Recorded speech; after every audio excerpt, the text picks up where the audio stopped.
Deməli belə qar sevənlər yaxın əyləşin. Milli Hidrometeorologiya Xidməti bildirir ki, dekabrın 14-də Bakıda və Abşeronda hava arabir yağıntılı olacaq. Gecə və səhər bəzi şəhər ətrafı ərazilərdə qısa müddətli yağış sulu qarla əvəz olunacaq. Gündüz tədricən yağıntıda fasilə yaranacaq.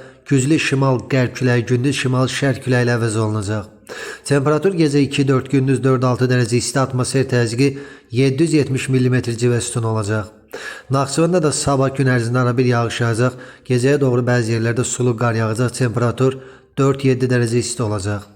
Azərbaycanın bir çox rayonlarında hava yağıntılı olacaq. Ayrı-ayrı yerlərdə leysan xarakterli intensiv yağış yağacaq. Bəzi rayonlarda qar yağacaq. Gündüz yağıntıda fasilə olacaq. Arabir duman gözlənilir. Qərb küləyi arabir güclənəcək. Temperatur gecə 1-6, gündüz 7-11 dərəcə isti. Dağlarda gecə 1-6 dərəcə şaxta, gündüz 0-5 dərəcə isti olacaq.